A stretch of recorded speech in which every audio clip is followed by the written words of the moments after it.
981 sa Dipolog, numero 1. Tatak RMN.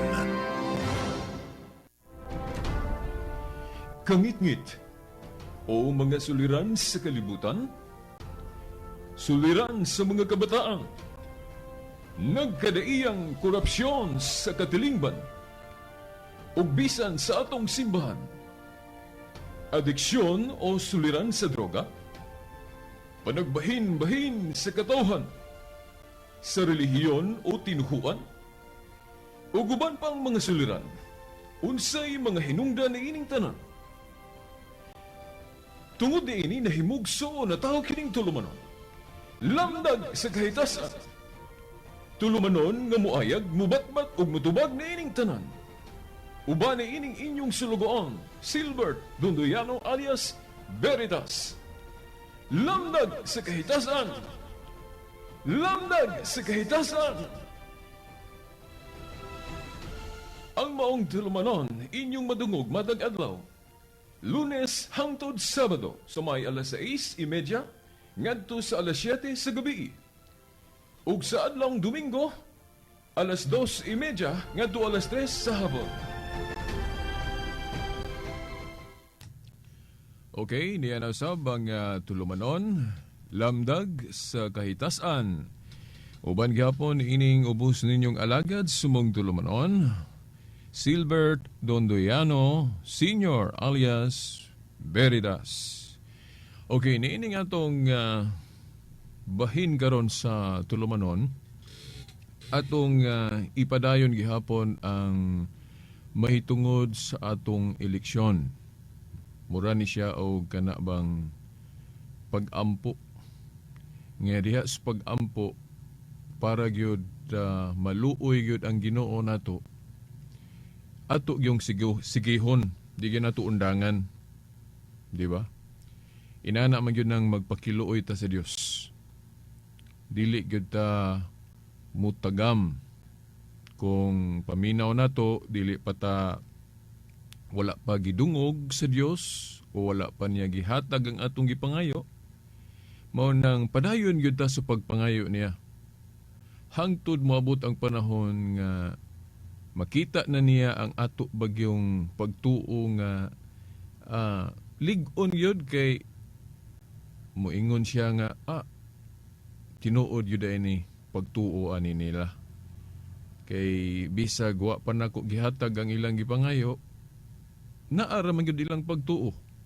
Padayon man yun sila. So, maghuna-huna na ang Diyos nga ako nang ihatag. Mao po ni, no? Atong igahining atong tulumanon sa pagsintro gyud sa atong eleksyon. Uban gyud sa paglaom nga sa atong pagpaninguha gyud. Uban sa lamdag sa kahitasan ni ining atong eleksyon nga makabaton na gyud tag maayo nga eleksyon. Nga kung dili pa manggani ingnon ta lang dako gyud ang porsyento, bisag doon na lay alibyo ba, doon na lay improvement kay sila pa kining tao inanay man gyud nga makat-on, dili man gyud ingon nga akat-on dayon, no? Bisag ka nang mag-studio ta diya sa eskwelahan, inanay ang kahibalo magdugang, dili gyud insigida automatic nga bright dayon. So, ingon ana, no? Ang atong gipangandoy nga inanay, hinay-hinay tang makat-on ug unsa gyud ang maayo nga eleksyon. Kay kung doon na tayo maayo nga eleksyon, doon na po tayo maayo nga ugma damlag. Di ba? Kay kung magkapili ta og tinuod yun nga mga lideres sa atong katilingban, siyempre, makabaton po ta og maayong pagdumala sa atong mga lideres o sa ilang pagdumala sa atong katilingban. Atong usbon, no?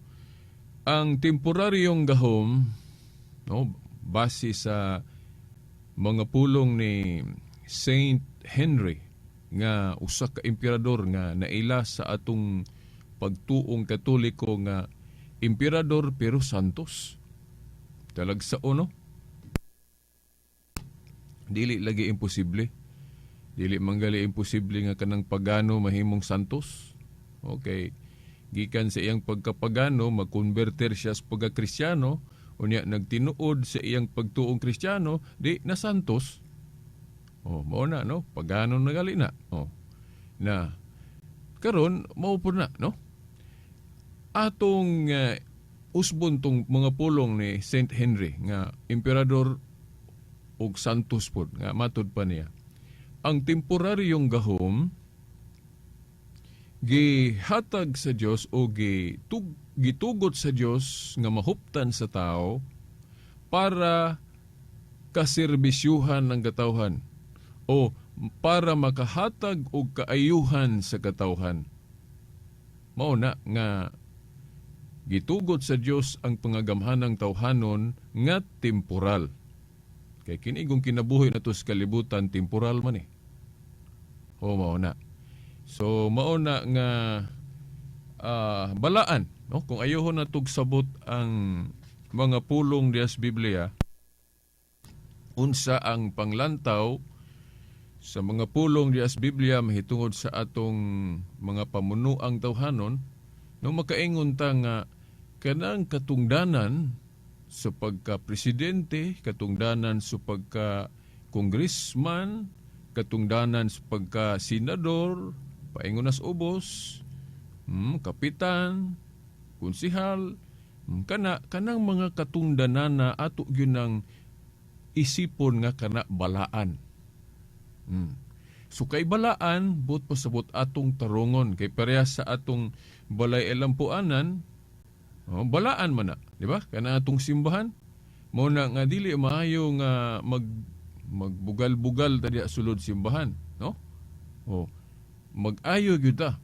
Mabisan kining atong lawas gani kung lawom gyud ang atong pagtuo sa Dios, balaan man nimo nang dili gyud unta nato ni hugaw-hugawan, dili gyud ta mag pataka og kaon nga mahimo na tang adik, then mahimo na tang sana palahubog, dili kay matud pa ni San Pablo, templo sa Dios ning atong lawas unya atong binuangan, di ba?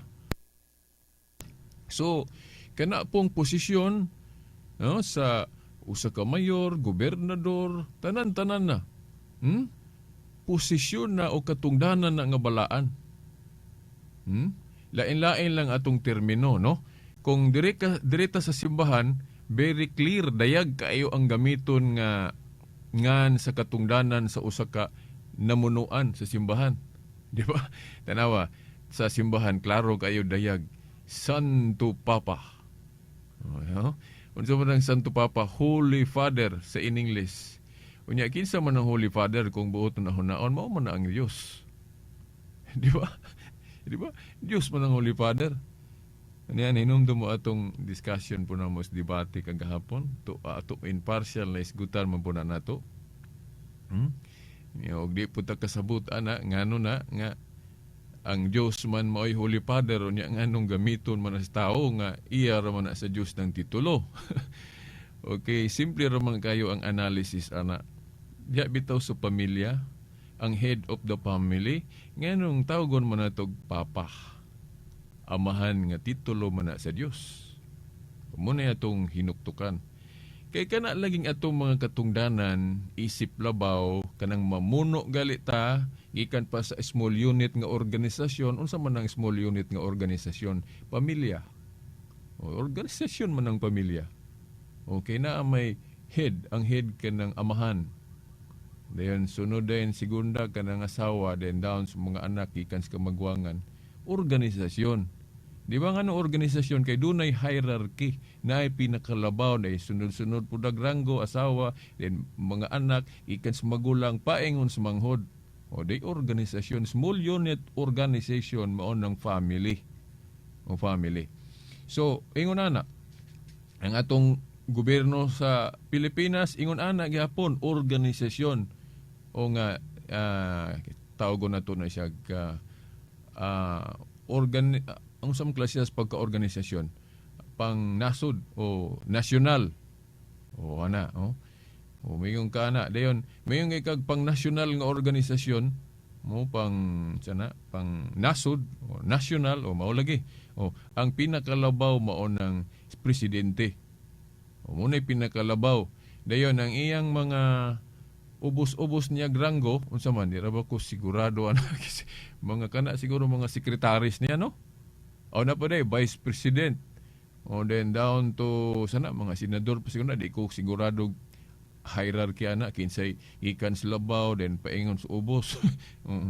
O mo na then kung diri putas barangay dako-dako na ni taas-taas po ni pamilya no. Yung kag barangay mo ng kapitan mo na pinaka labaw then mga konsihal. O then saka na punta sa kanang pang syudad mo na o mo nang mayor. O then niya pong mga subheads niya mo ng mga konsihalis po niya. O yun na hierarchy. O, wala ba mo kabantayan na nga kana gisundog ra man po na sa hierarchy organizational kanang organization gali nga simbahan o church. Wala mo kabantay nga ang simbahan nga gitukod ni Kristo ingon ana po ang instruction. O ano man kay si Kristo mo'y silbing labaw sa iyang simbahan nga gitukod. Dayon ingon man siya nga, oy, dili man ko magdugay ninyo dire. Mawala naman dayon ang akong pagkamakita nga Pangulo, mao nang mupili kog representante nako. Sama nga kun ang mayor o usaba ka presidente mo adtos laing dapit naagyon na OIC, siguro ang vice president dayon. Di ba? Okay, doon naman gyud makita gyud nga mangulo. Mo pagtulon ang Katoliko ni. Mao na nga sa diyang si Kristo naghunahon na siya nga inigsaka na ko sa langit kinsa may akong pamunuon diri sa akong simbahan kay organisasyon man niya akong simbahan grupo guni imposible kay guway mangulo. Matag organisasyon gali nga tawhanon na gali mangulo simbahan pa hinoon si Kristo pa hinoong dili magpili og kinsa iyang padumalahon. Klaro no sa atong pagtuong Katoliko si Pedro mo iyang gibinlan sa pagkamakita nga Pangulo. Kadtong gitugyanan niya sa mga yawi sa gingharian sa langit. Kana galing yawi, symbol of authority. Yawi.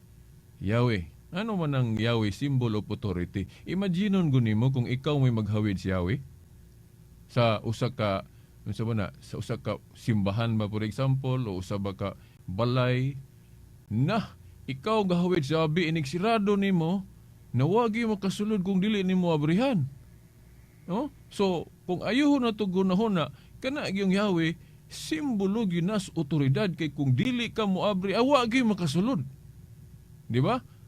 Ang gahawid ana nga yawi si Kristo. Kay siya may pinakalabaw sa iglesia.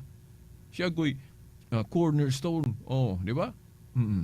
Inaana sa Pinadayag 3:7 nalimot pa ko sa ubang bersikulo na Pinadayag 3:7 usana nga ang nagkupot gyud anang otoridad sa pagkapangulo gyud sa simbahan mao si Kristo. Mao lagi pero kay di man gud siya magdugay ang iyang visible presence diri sa yuta. Mao na ang mupili gyud siya vicar niya. Vicar ang term na sa atong simbahan kanang representative. Nya kinsa may iyang himong vicar maklaro kayo. Ang gahom niya nga gisimboluhan og authority nga maong Yahweh asa man niya gitugyan sa 12 ka apostol. Di ba? Si Pedro, Mateo 16:19. So si Pedro mo iyang gihimong kanang sa Mateo 16:19 di ay ang pagpahibalo pa na niya ni Pedro nga siya mo himuong kanang mahimong visible head kung wala siya. Pero dili pa automatic insigida nga pagsulti ni Kristo ato ni Pedro nga nangulo din siya. Ngano man dili pa automatic nga nangulo din si Pedro ngano man kay napa mas Kristo. Pero giingnan na siya daan kanang nasa Mateo 16:18-19 ba nga naingon si Kristo. Pedro, sa ibabaw na ining bato tukuron ko ang akong iglesia sa mga bagong hubad ron indot kayo. Tukuron ko ang akong simbahan. Okay. O ngano god nga sa mga bag-ong hubad ron simbahan niya sa una iglesia.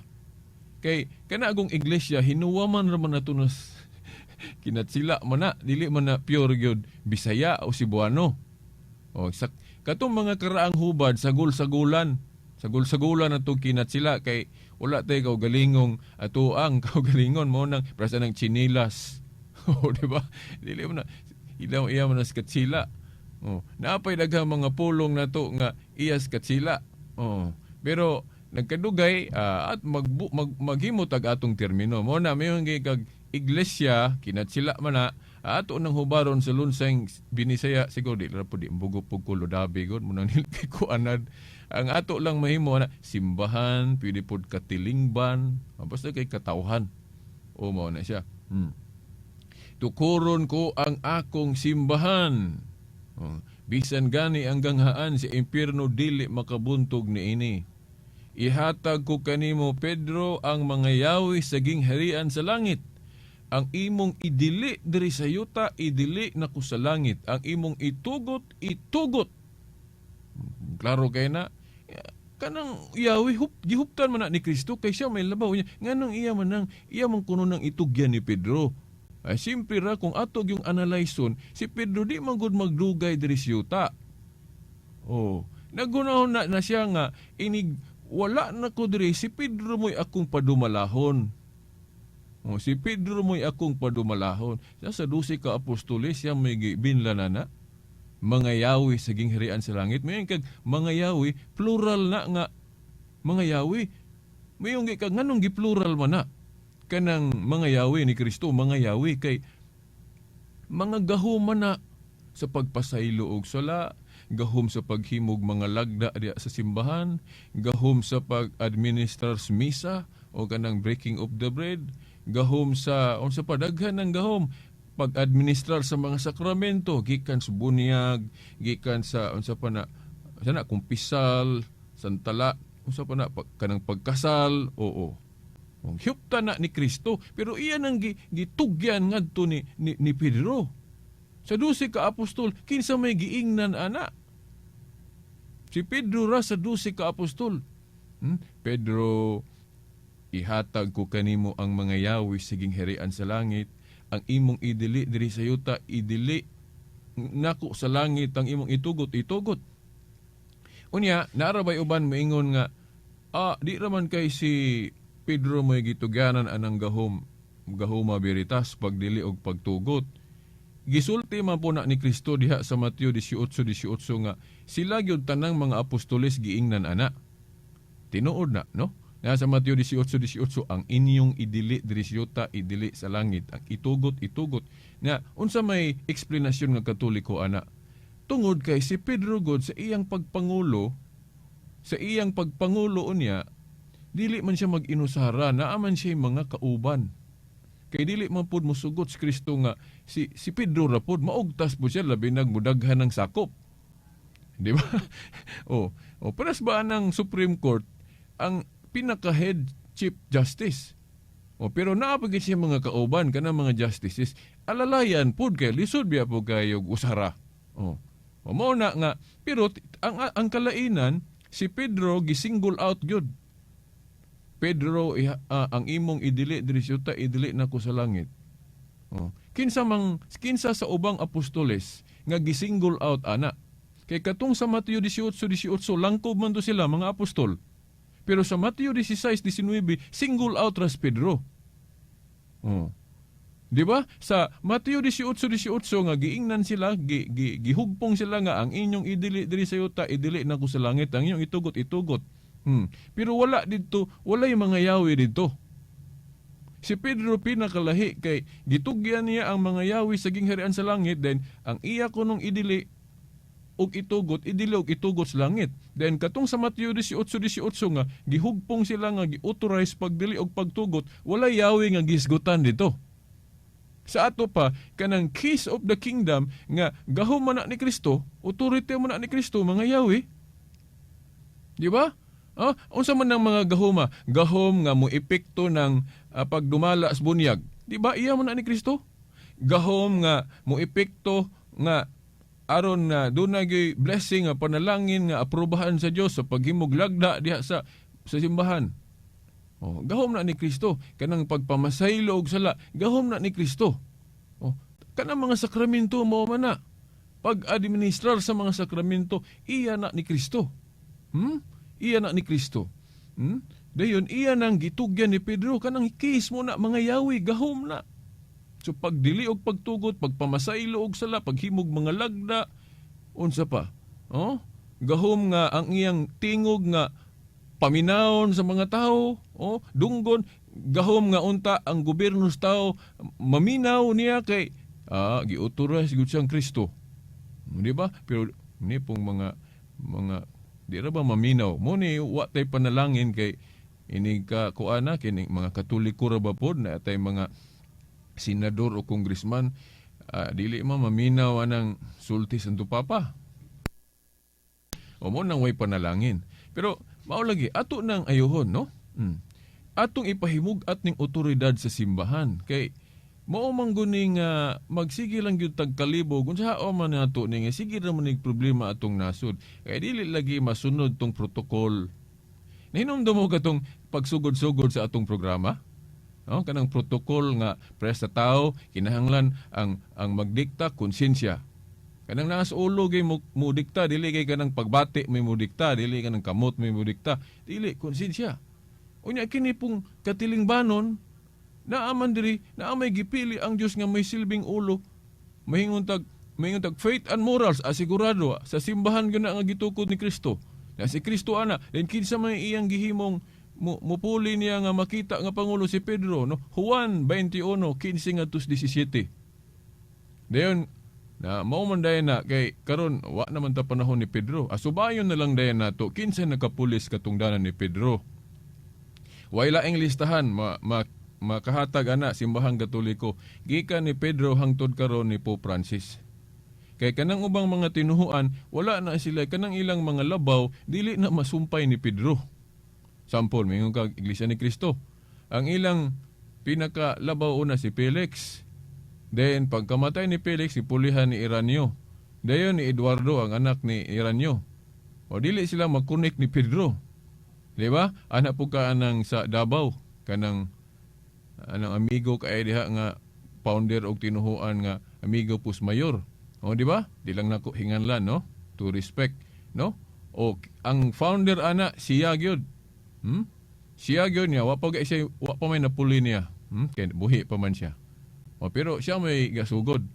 Pero kung wari kas Biblia ang gipili ni Kristo nga mahimong executive minister but pasabot baykar gitugyanan niya sa mga yawis king harian sa langit mao si Pedro. Mao na. So, umayong Katoliko gyud makakonek sa mga apostoles. Mo na nga naa diri kung maghisgod galiging harian sa Dios, simbahan sa Dios nga pagmando diri sa yuta mao ning gingharian sa mga pari. Kanang mabasa natos pinadayag 1:6, no? Ato ning basahon na to make it sure nga wa ta masayop.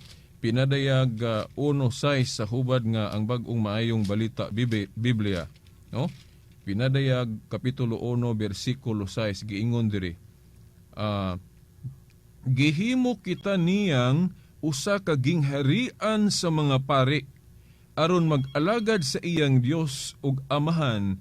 Iya ni Hesukristo ang dungog ug gahom sa walay katapusan. Amen. Na gingharian sa mga pari. So mao ning ato ning love ours then ato ning pahimug-atan og ayo ning otoridad nga gihuptan sa mga pari. Pero kahibalo ko nga ang uban ninyo kung masipyat gani o analyze ang inyong lantawon kanang mga negative sulod simbahan, kanang mga binuhatan sa pari nga abuso o dili maayo, kung kana inyong tan-awon dili gyud ta kita tinuod. Di gyud ta kita tinuod kay moingon naman din ta walay kahayag ng simbahan. Sa barang niingon ka nga ang Dios gipasagdan ta. Di ba?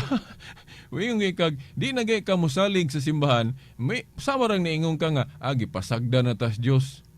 Kaya nga naman, asa man ka maminaw ron nga insakto alang-alang dito kas mga adik-adik dito ka maminaw. Diya ka maminaw sa mga leader nga tawhanon nga dili man na simbahan. Organisasyon raman ng tawhanon, of course, gitugot na sa Dios kay naa po na sila mahimo. Pero kung moingon kay kag gingharian sa Dios, diri sa yuta o may lain kana amang simbahan kanang gitukod ni Kristo. Dili man ang gitukod rag mga gobyerno sa tao. Kanang gobyerno sa tao mga gitugtan na sa Ginoo para mutabang sa kinabuhing material o temporal diri sa yuta. Kay ningon lagi si Saint Henry nga ang temporaryong gahom sa tao gituyo na gituga na sa Dios para sa kaayuhan sa katawhan. Mahitungod sa kinabuhi nga temporal nga diri pa sa yuta. Unya kining simbahan sobra pa ang sa simbahan kinabuhing langit nun. Nga ang concern sa simbahan kinabuhing eternidad nga magtudlo ang simbahan diri og moral para nga inigkamatay na to ang ngayan ta pasudlon sa langit makabatog kinabuhing dayon.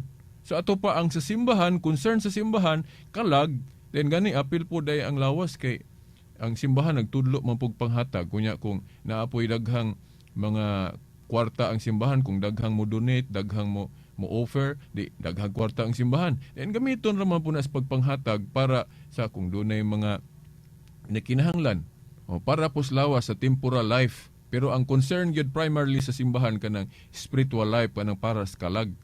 Kanang sa gobyerno sa tao, kanang atong gobyerno ang concern ana para ras lawas sabot sa temporal. Pero ang sa simbahan duha ang gilantaw sa simbahan, ang kalag o ang lawas. Pero ang sa gobyerno bisag ang iyang yung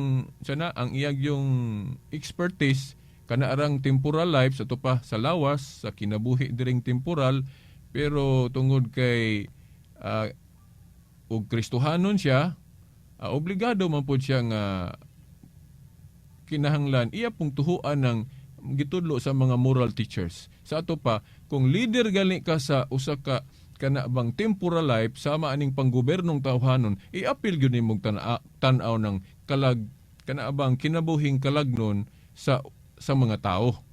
Mao na nga ang maayo gyud nga politiko dili gyud mo palit og boto. Ngano man kay kung paliton nimo ng boto sa mga tao, imong gihulog sa peligro ang mga tao. Imong gihulog sa peligro kay kanang pamamaligya og boto dili man gyud na sala man na. Okay, wa naman tayo igong panahon ato ning ipadayon ugma kay wa gay nako masugdi pa ning akong outline diri. Giuna pa nako ning background. Okay, wa naman tayo igong panahon padayon ta ugma hinaot nga dili mag-brown out. Okay, kini ang inyong alagad sumong tulumanon, Silbert Dondoyano Sr. alias Veritas, kauban sa atong mga igsuon, amigo sa technical side, Expedito Ilumba o Danilo Luod. Okay, hangtod ugma pohon o sa sunod higayon. Sa ngalan sa Amahan, sa Anak, sa Espiritu Santo. Amen. Kangit-ngit o mga suliran sa kalibutan, suliran sa mga kabataan, nagkadaiyang korupsyon sa katilingban, ug bisan sa atong simbahan, adiksyon o suliran sa droga, panagbahin-bahin sa katawhan, sa relihiyon o tinuhuan, ug uban pang mga suliran, unsay mga hinungdan ni ining tanan. Tungod ni ini nahimugso na tao kining tulumanon, lamdag sa kahitasan, tulumanon nga muayag, mubatbat ug mutubag ni ining tanan. Uban ni ining inyong sulugoon, Silbert Dondoyano alias Veritas. Lamdag sa kahitasan! Lamdag sa kahitasan! Ang maong tulumanon, inyong madungog matag adlaw. Lunes hangtod Sabado, sa may alas 6:30, ngadto sa alas 7 sa gabi.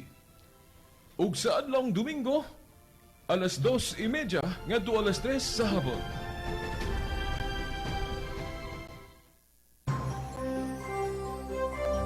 Ito ang DXDR 981 sa Dipolog numero 1. Tatak RMN.